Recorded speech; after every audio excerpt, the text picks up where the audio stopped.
Christmas is coming up fast, and I want to 3D print a few more decorations on top of the ones I have already made in previous years.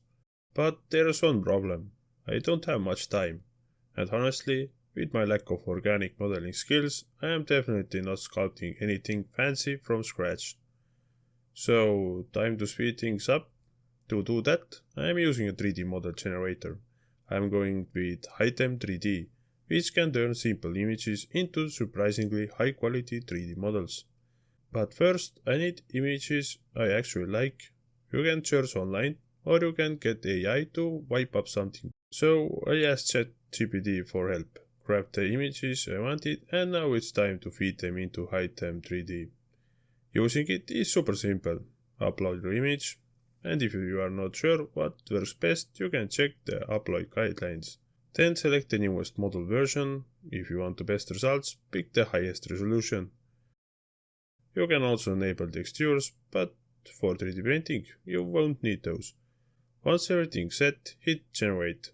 After all the hard work I did, the 3D models are ready. So, no time to waste. Let's turn these into some fresh Christmas 3D prints.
Alright, the prints are finished. Let's see how they turned out. I am starting with the blue Christmas ball. I printed it with glitter PLA. If I remember it right, it should be GST 3D filament. The glitter pieces are huge, basically tiny rocks. They cause extra wear on your printer, especially the nozzle. Use only with hardened steel nozzle. It looks cool, don't get me wrong, but yeah, I'm not buying this glitter filament again. Anyway, filaments aren't the topic today, so let's move on. The ornament is only open in the front, so removing supports was a bit tricky, but still doable. The results really nice. The back looks good, the bottom looks good, and it even has a little loop for hanging. Plus it has stable base, can be used as tabletop decoration. Next up, the Santa figure. I printed this one in a single color, but you can do multicolor prints using your slicer paint tools. The brush tool works, but it takes forever. If you're wondering why I didn't use the paint bucket with the edge detection tool, it's because these models are super high resolution. Edge detection has hard time to detect edges. You can simplify the model to help with that, but then you lose details.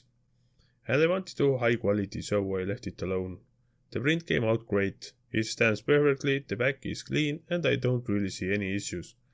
Keep in mind, this is all generated from a single front view image. Pretty impressive.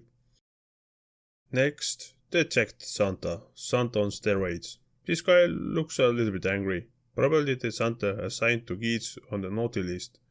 I actually took the extra time and painted it with 2 colors, and I think it looked awesome. Honestly, this might be someone's new action figure. Great details all around, no issues I can see. I am putting this one under the Christmas tree to keep the Grinch away from the presents. Now for the most colorful Santa I painted this year. Don't get me wrong, it's not colorful like that. It's just multicolor print with 4 colors. And yes, it took a long time, but it was worth it. I lowered the resolution just a little bit to help with the paint tools, but still looks great. There's one tiny print error, a black spot on the nose, but aside from that, another solid model. I found this image and thought it would be nice as a 3D print. It has less details than the others, but it's exactly like the picture, just in 3D printed now. It looked like it wouldn't stand properly, so I moved the model down into the build plate a bit, and now it stands just fine. Next, another Christmas ball, similar to the first one, but this one is my favorite. I printed it with silk PLA using leftover spool ends. First silk rainbow, then two different dual color silk PLAs. Silk PLA is perfect for decorations like this. The snowflake design around the opening looks beautiful. The tree looks nice, Santa looks great. Overall, this one is perfect. The little house with the tree turned out real nice. No problems anywhere. It would be even better if it were hollow, so I could put an LED tea light inside. You can't do that directly in Item 3D, but with a 3D editing software, it's possible. Then we have Santa's Sledge. I broke the reindeer's leg. I did fix it with glue, not the best repair job, but it works. The sledge looks great, but the only funny thing is that it looks like Santa sits on two separate sledge parts, which means it frees his nuts off. The back legs merging into the sledge rails is actually a clever design, and the dual color filament makes the whole thing looking real nice. If one color doesn't match your scene, just flip it around, instant new color. I also tried some relief ornaments. They came out okay, but there's a small issue.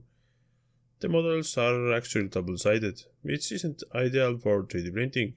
I pushed them down in the slicer to create a flat back, and that worked. They are a bit thin, but I should make them thicker. You can print them upright with supports, but it's not the best option. I also generated a few more models that I didn't print. Here are some of those too. Overall, the models came out great. This isn't my first time using Item 3D, but it still surprised me. If you have a good image, you can get some amazing results. Not every generation is perfect, but Item 3D gives you 3 free retries. If you like those prints and want to make some yourself, you'll find the STL links in the description. Have a great holiday season and thanks for watching.